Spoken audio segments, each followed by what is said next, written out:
மல்லி சீரியலில் இன்றைக்கி என்ன நடக்குது அப்படின்னு சொல்லிட்டு பார்த்தீங்கன்னா, கதிரேசன் மட்டும் இல்லை, கதிரேசனோட வேறு யாரோ வந்து இந்த டெண்டருக்கு வந்து ஆசைப்படுறாங்க, இந்த டெண்டரை வந்து பறிக்கிறதுக்கு பார்க்குறாங்க அப்படின்ற விஷயம் வந்து ராஜேஸ்வரிக்கு தெரிய வருது. எப்படி அப்படின்னு சொல்லிட்டு பார்த்தீங்கன்னா, விஜய் வந்து வந்து கத்திட்டு போனதுலேருந்து இவங்கள யாரும் கடத்தி வச்சுருப்பாங்க இந்த டெண்டருக்காக. அப்போ நம்ம யாரும் நம்மளை தவிர வேறு யாரோ வந்து முயற்சி பண்ணிகிட்ருக்காங்க அப்படின்ட்டு நிஷாவும் ராஜேஸ்வரியும் போயிட்டு தீபா கிட்ட கேட்டுட்ருக்காங்க. இந்த விஷயம் வந்து உனக்கு மட்டும்தான் தெரியும், எங்களை தவிர்த்து வேறு யார் இவ்வளோ சீக்கிரட்டாக மெயின்டைன் பண்ணுற அளவுக்கு அப்படி என்ன இருக்குது அதில், உனக்கு என்ன விஷயம் தெரியும், இப்போது எங்களுக்கே சொல்லாதது அப்பா இவ்வளோ சீக்கிரட்டாக வந்து வச்சுருக்காரு, அப்போ நீ தான் ஏதோ பிளான் பண்ணுற, நீ தான் யாருக்கும் ஏதோ சொல்லியிருக்க, அது யார், அது கடத்தினவங்க யார் அப்படின்னு சொல்லிட்டு ராஜேஸ்வரியும் நிஷாவும் வந்து தீபாவை கேட்டுட்ருக்காங்க.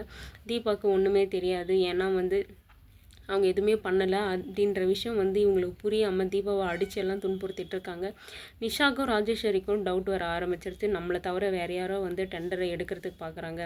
அது மட்டும் இல்லாமல் அது லாக்கரில் இருக்கிற விஷயம் வந்து தெரிஞ்சிருக்கு, அதனால தான் வந்து சாவியை தேடிட்டுருக்காங்க. லாக்கர் வந்து வீட்டில் இருக்குது, ஆனால் சாவி எங்கே இருக்குது, அதை கொஞ்சம் சீக்ரெட்டாக வச்சுருக்காரு அப்படின்னு சொல்லிட்டு மாற்றி மாற்றி பண்ணிகிட்ருக்காரு. ஆனால் வந்து கதிரேசன் வந்து என்ன பண்ணியிருக்காரு அப்படி இவர் இருக்கிறது ஒரு வீட்டில், ஆனால் ஃபைல்ஸை வச்சுருக்கிறது இன்னொரு வீட்டில், சாவி இருக்கிறது இன்னொரு வீட்டில், ஒன்று இருந்தால் ஒன்று இல்லை அப்படின்ற மாதிரி கதிரேசன் வந்து நல்லா தான் பிளான் போட்டிருக்காரு. என்ன ஒன்று, அதை தலகாணி அடியில் வச்சுட்டும் இன்னும் தேடாமல் இருக்கார் பார்த்தீங்களா, இன்னுமே அந்த சாவியை பார்க்காம இருக்காரு பார்த்தீங்களா, அங்கே தான் வந்து கதிரேசன் வந்து கோட்டை விட்டுறாரு. இப்போ வந்து ராஜேஸ்வரியும் நிஷாவும் வந்து சாவி அவங்களுக்கு முன்னாடி சாவி நமக்கு கிடைச்சாகணும் அப்படின்னு சொல்லிட்டு கிளம்பி போகிறாங்க. கிளம்பி போய் அப்படி சாவி எங்கே ரோட்லேயே விழுந்திருக்க, ரோட்லேயே தேட போகிறாங்க அப்படின்னு சொல்லி தெரியல. கிளம்பி போயிருக்காங்க, எங்கே போய் தேடுறதுக்கு போயிருக்காங்க அப்படின்னு சொல்லி தெரியல. ஒருவேளை நிஷா வீட்டுக்கே போயிட்டு வீட்டில் தேடுறாங்களோ, இல்லை மல்லி வீட்டுக்கு வந்து மல்லி வீட்டிலே வந்து செக் பண்ணுவாங்களா, மல்லி வீட்டுக்கு வந்தால் இங்கே என்ன நடக்குன்னே தெரியாது. ஏன்னா இங்கே இருக்கிறவங்க எல்லாமே ராஜேஸ்வரி மேலே செம்ம காண்டில் இருக்காங்க. ஏன்னா வந்து இவ தான் வந்து கடத்திட்டு போயிருக்கா, டெண்டருக்காக இவ தான் வந்து கடத்தி போயிட்டுருக்கான்னு வந்து இங்கே ஆல்ரெடி வேறு டவுட்டில் உண்மையில இருக்குது.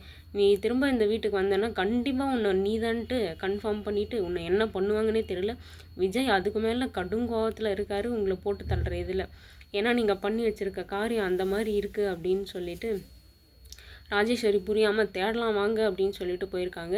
அது மட்டும் இல்லாமல் ரேணுகா வந்து இப்போது 2 இடத்துலையும் வந்து மாட்டிட்டு முழிச்சிட்ருக்காங்க. எப்படி அப்படின்னு சொல்லிட்டு பார்த்தீங்கன்னா, இப்போதைக்கு டெண்டர் வந்து கிடைக்கவும் இல்லை, சாவியை யார் எடுத்தாங்கன்னு தெரியல, சாவி வந்து அந்த குடோன்லேயே விழுந்து போச்சு இவங்க தூக்கிட்டு போன இடத்துலே. இந்த சாவி இவங்களுக்கு கிடைச்சா, இல்லை அந்த ரவுடிங்களுக்கு கிடைச்சதா, இல்லை வந்து இப்போ தேட வந்திருக்காங்களே ராஜேஸ்வரி நிஷாவும் அவங்க கைக்கு கிடைக்க போதா என்ன அப்படின்னு சொல்லிட்டு தெரியல. இப்போ ரேணுகா வந்து ஆல்ரெடி வீட்டில் எல்லாரும் இவன் மேலே சந்தேகப்பட ஆரம்பிச்சிட்டாங்க. இதுக்கு மேலுமே இங்கே சர்வை பண்ணுறது ரொம்ப கஷ்டம், எல்லாரும் என்னை சந்தேக கண்ணோடு பார்க்குறாங்க, என்ன மாட்டினா என்ன பண்ணுவாங்கன்னு தெரியாதுன்ற ஒரு பக்கம். இங்கேருந்து எதுவுமே எடுத்துன்னு போகாமல் எதுவுமே பண்ணாமல் நம்மளாக போயிடலான்னு நினச்சா ரகு சும்மா விட மாட்டான்றான், விளையாடுறியா, என்னை பார்த்தா என்ன இழிச்ச மாதிரி தெரியுதா அப்படின்னு சொல்லிட்டு அப்போவே ரொம்ப கோவப்பட்டார் ரேணுகா மேலே. இப்போ வந்து இல்லை என்னால் ஒன்றும் பண்ண முடியாது, நான் வந்து வெளியே வந்துடுறேன் அப்படின்னு சொன்னார். ரகுவும் வந்து ஒரு பக்கம் சும்மா விட மாட்டார். இப்படி அந்த சைடும் இல்லாமல் இந்த சைடும் இல்லாத நடுவில் மாட்டிட்டு முழிக்கிறது ரேணுகா தான். இன்னும் வந்து கதிரேசனுக்கும் விஜய்க்கும் வந்து தெரிய வந்தால் மொத்தமாக நீ காலி தான், ஜெயிலுக்கு போக வேண்டிய நிலமை தான் வந்துடும்.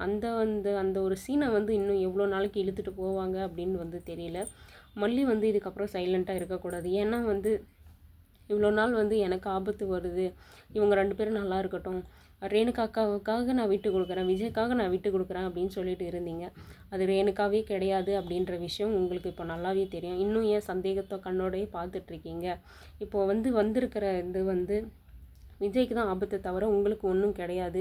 விஜயை பழி வாங்குகிற நோக்கத்தில் தான் இவங்க எல்லாருமே உள்ளே வந்திருக்காங்க. அது சீக்கிரம் புரிஞ்சுட்டு மல்லி வந்து எவ்வளோ சீக்கிரம் முடியுமோ அவ்வளோ சீக்கிரம் விஜயை காப்பாற்றணும் அப்படின்னு தான் நினைக்கிறேன்.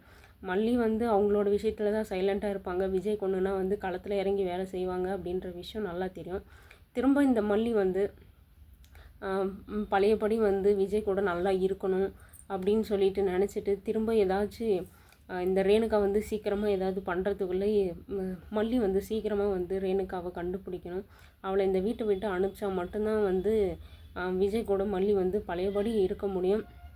அது மட்டும் இல்லாமல் இந்த பிளானுக்கெல்லாம் கொஞ்சம் சீக்கிரமாக அன்னபூர்ணியாச்சும் ஏதாவது பண்ணணும். சில்லித்தனமாக பிளானை போட்டு காமெடி சீனாக எதுவும் பண்ணாமல் சீக்கிரமாக கண்டுபிடிக்கிற வழியை பாருங்கள். விஜயை வந்து சீக்கிரமாக இதிலேருந்து காப்பாற்றுங்க. ஏன்னா வந்து விஜயை பழிவாங்கிற நோக்கத்தில் மட்டுமே வந்து ரகு வந்திருக்காரு. இன்னுமே இந்த விஷயம் ரேணுக்காக தெரியாது, எதுக்காக உள்ளே வந்திருக்கேன், எதுக்காக அனுப்பிச்சிருக்கான் அப்படின்னு சொல்லிட்டு.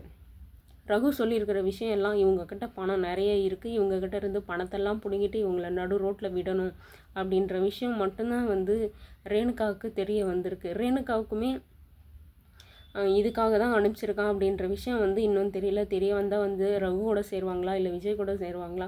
அதுக்கு முன்னாடியே விஜய் மேலே வந்து ஆசை வந்துருதா என்ன அப்படின்னு சொல்லிட்டு தெரியல. ஏற்கனவே இவங்க 2 பேரும் பண்ணுற ரொமான்ஸை வந்து கண்ணில் பார்க்க முடியல. எப்படியாவது வந்து இதுக்கு சீக்கிரம் ஒரு எண்டு கார்டு போடுங்கடா அப்படின்ற மாதிரி இருக்குது. என்ன நடக்குது அப்படின்னு சொல்லிட்டு வெயிட் பண்ணி பார்க்கலாம்.